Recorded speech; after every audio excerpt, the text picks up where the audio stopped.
श्री स्वामी समर्थ. मी प्रांजली. त्रिपुरारी पौर्णिमा, बरेच जण याला त्रिपुरी पौर्णिमा म्हणून सुद्धा ओळखतात. त्रिपुरी पौर्णिमा म्हटलं की आपल्या बऱ्याच जणांना माहित आहे की या दिवशी 750 वाती प्रज्वलित करण्याला खूप जास्त महत्त्व आहे. तर ह्या 750 वाती कशा असाव्यात, किती पेढ्याच्या असाव्यात, कुठे प्रज्वलित करायच्या असतात, कोणत्या वेळेत प्रज्वलित करायच्या असतात आणि सर्वात महत्त्वाचं की कशासाठी आपल्याला या प्रज्वलित करायच्या आहेत, या वातींचं काय महत्त्व आहे, याबद्दलची संपूर्ण माहिती अगदी साध्या, सोप्या, सरळ आणि अगदी सहजपणे तुम्हाला लक्षात येईल या पद्धतीने मी सांगणार आहे. तर सर्वात अगोदर त्रिपुरारी पौर्णिमा कधी आहे? तर त्रिपुरी पौर्णिमा ही रविवारी 26 नोव्हेंबरला दुपारी 3:53 सुरू होत आहे आणि 27 नोव्हेंबरला दुपारी 2:45 ही पौर्णिमा संपत आहे. म्हणजे 2 दिवस पौर्णिमा आहे, 26 आणि 27 नोव्हेंबर. हे अगोदर आपण लक्षात घ्यायचं. आता प्रश्न येतो की मग 26 तारखेला त्रिपुरारी वात लावावी का 27 तारखेला त्रिपुरारी वात लावावी? पण त्याही अगोदर त्रिपुरारी वात म्हणजे काय की आपल्या ज्या वाती आहेत तीच वात, तर असं नाही. त्रिपुरारी वात म्हणजे 3 वेढ्यांची एक वात, याप्रमाणे 750 वाती आणि त्याचा बंच हा प्रज्वलित केला जातो. याला त्रिपुरारी वात म्हटलं जातं.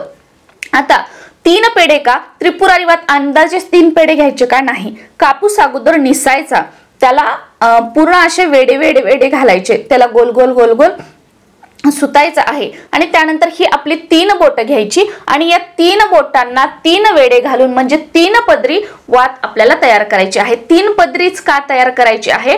म्हणजे बेलाचे 3 पानं म्हणून 3 पदरी. आणि ही जी वात आहे ती भगवान शिवशंकरांसाठी लावली जाते, त्यामुळे 3 पदरी. आणि तिसरं कारण म्हणजे भगवान शिवशंकरांनी त्रैलोक्याला त्रास देणाऱ्या त्रिपुर राक्षसाची 3 पुरे जाळून त्याला ठार केले होते, म्हणून या दिवशी आपल्याला त्रिपुरी पौर्णिमेला त्रिपुरी वात जी आहे ती 3 पदरी आपण बनवतो आणि त्याचा 750 वातींचा एक बंच करतो आणि तो प्रज्वलित करत असतो. हे आपल्या लक्षात आलं.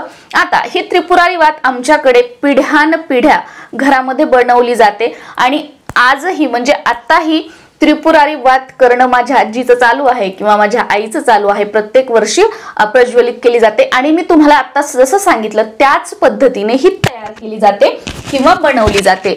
मग आता तुम्हाला तर त्रिपुरी वात बनवता येत नाही, मग तुम्ही कसं करू शकता? आजकाल जिथे पूजा साहित्य आपलं मिळतं तिथे तुम्हाला त्रिपुरी वात इझिली मिळून जाते. पण ते म्हणतात 750 वाती, पण त्याच्यामध्ये 750 वाती नसतात आणि त्या कापसाला पीळ पण दिलेला नसतो आणि त्याचे वेढे किती असतात हेही माहित नसतं. बऱ्याच ठिकाणी त्रिपुरी वात म्हणजे विकत बऱ्याच ठिकाणी काय करतात की पूर्ण असा कापूस घेतात, तो फक्त लांब अशी त्याची बनवतात आणि ते 750 गुंडाळा करतात आणि ही त्रिपुरी वात म्हणून देतात. बघा, शेवटी मग करायचं असलं ना काहीतरी, मग तिथून आणून सुद्धा आपण करू शकतो, कारण शेवटी काहीही न केल्यापेक्षा काहीतरी केलेलं बरं म्हणून. तर ही झाली त्रिपुरी वात कशी असावी किंवा त्रिपुरी वातीविषयी माहिती. आता 2 दिवस पौर्णिमा आहे, मग त्रिपुरी वात आपल्याला कधी लावायची आहे, कोणत्या वेळेत लावायची आहे? तर त्रिपुरी वात ही नेहमी प्रदोष काळात लावली जाते. मग आता पौर्णिमा ही रविवारी दुपारी सुरू होत आहे आणि सोमवारी दुपारी संपत आहे. म्हणजे पौर्णिमेचा प्रदोष काळ कोणत्या दिवशी येतो? तो येतो 26 तारखेला म्हणजे रविवारी संध्याकाळी, कारण 27ला तर दुपारी पौर्णिमा संपत आहे. त्यामुळे 26 तारखेला संध्याकाळी प्रदोष काळी आपल्याला ही त्रिपुरारी वात किंवा ही त्रिपुरी वात जी आहे ती प्रज्वलित करायची आहे. हे लक्षात आलं. तेलात की तुपात हे पण पुढे तुम्हाला सांगणार आहे.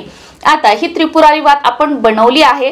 प्रदोष काळामध्ये आपल्याला आपल्या घराच्या आजूबाजूला जिथे कुठे महादेवाचं मंदिर असेल तिथे जायचं आहे. महादेवाचं मंदिर नसेल तर काय करायचं हेही तुम्हाला सांगणार आहे.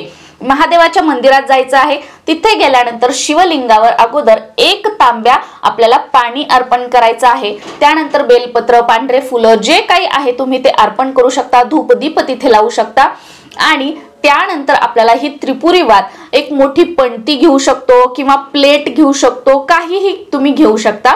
ते आपल्याला त्याच्यामध्ये ही वात ठेवायची आहे आणि ही शुद्ध गाईच्या तुपामध्ये आपल्याला भिजवायची आहे.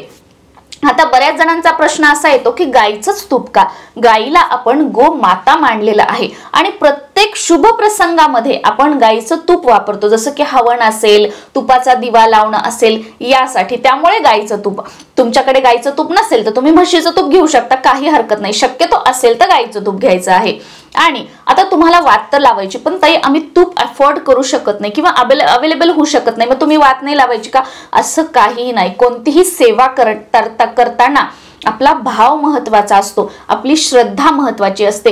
यावर्षी तुम्ही तुपाने लावू शकत ना, तुम्ही भगवान शिवशंकरांना प्रार्थना करा, तुम्ही तेलामध्ये ही वात लावा. नक्कीच त्यांच्या कृपेने पुढच्या वर्षी तुम्ही तुपाने वात लावू शकाल. अशा आपल्या परिस्थितीमध्ये बदल नक्कीच होईल, आपल्या श्रद्धेवर आणि आपल्या विश्वासावर. त्याच्यामुळे तुम्ही जे कोणतं देवासाठी तेल वापरता त्याच्यामध्येही तुम्ही लावू शकता, पण शक्यतो गाईच्या तुपामध्ये लावायचे आहे. गाईच्या तुपामध्ये या वाती भिजवायच्या आहेत.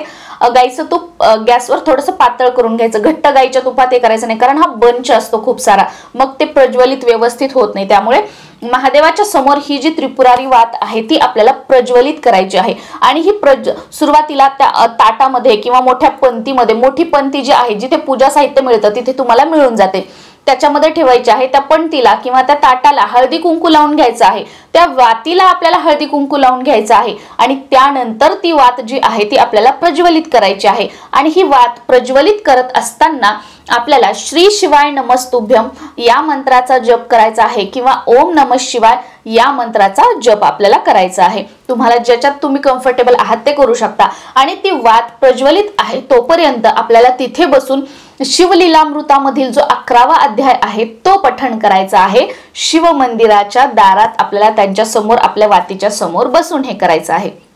आता तुम्ही मंदिरात नाही करू शकत, मग काय कधी करायचं की प्रदोष वेळी. आता प्रश्न येतो की प्रदोष वेळ म्हणजे काय?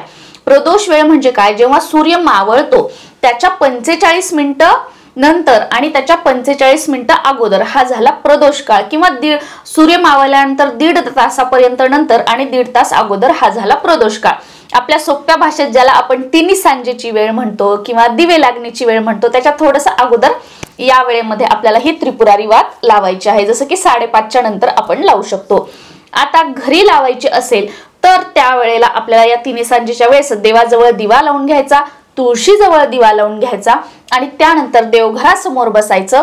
भगवान आपल्याकडे शिवपिंड असेल, शिवलिंग असेल, त्याच्यावर आपल्याला अभिषेक करायचा आहे, म्हणजे पाणी सुरुवातीला, त्याच्यानंतर पंचामृत असेल किंवा दूध असेल तर दूध, परत स्वच्छ पाणी, आणि शिवलिंग आपल्या देवघरामध्ये जिथे त्यांची जागा आहे तिथे ठेवायचं. पांढरं फुल, बेलपत्र जे काही आहे ते अर्पण करायचं आणि तिथे समोर, देवघराच्या समोर सेम या पद्धतीने हळदी कुंकू वगैरे लावून ही त्रिपुरी वात आपल्याला प्रज्वलित करायची आहे. आणि त्यानंतर आपल्याला शिवलीलामृतामधील 11वा अध्याय जो आहे तो पठण करायचा आहे. या पद्धतीने ही जी वात आहे ती आपल्याला या वेळेमध्ये प्रज्वलित करायची आहे. आणि तेलाचं, तुपाचं सुद्धा मी तुम्हाला सांगितलेलंच आहे. पिरियड्स असेल तर तुम्ही ही वात प्रज्वलित करू नाही शकणार, आपण पुढच्या वर्षी करू शकतो. सुतक असेल तर तुम्ही ही वात प्रज्वलित नाही करू शकणार, आपण पुढच्या वेळेत करू शकतो. कुठे, कशी, या पद्धतीने आपण ही त्रिपुरारी वात जी आहे ती लावू शकतो. आणि भगवान शिवशंकरांसाठी ही जी त्रिपुरारी वात जी आहे ती समर्पित आहे. त्यामुळे या दिवशी जेवढं शक्य होईल तेवढं तुम्ही ओम नमः शिवाय असेल, श्री शिवाय नमस्तुभ्यम असेल किंवा शिव अष्टोत्तर नामावली असेल, किंवा तुमच्याकडे पांढरे फुलं अवेलेबल असतील जास्त, तुमच्याकडे बेलपत्र जास्तीचे अवेलेबल असतील तर तुम्ही 108 बेलपत्र, 108 पांढरे फुलं हे सुद्धा शिवलिंगावरती अर्पण करू शकता. आणि आपल्याला ज्या सेवा करणं होतील शक्य त्या आपण करू शकतो. आता ह्या ज्या वाती प्रज्वलित केलेल्या आहेत त्या शांत झाल्यानंतर त्या वातीचं जे असतं खाली निर्माल्य किंवा भस्म त्या वातीचं तयार होतं, तर ते आपल्याला निर्माल्यामध्ये टाकायचं आहे. किंवा आपल्या घरामध्ये तुळस सोडून ज्या कोणत्या कुंडी आहेत की ज्याच्यामध्ये फुल येतं किंवा फळ येतं आपल्या अंगणात वगैरे, त्या झाडाच्या मुळाशी आपण बुंध्याशी हे जे आहे ते भस्म आपण टाकू शकतो. श्री स्वामी समर्थ.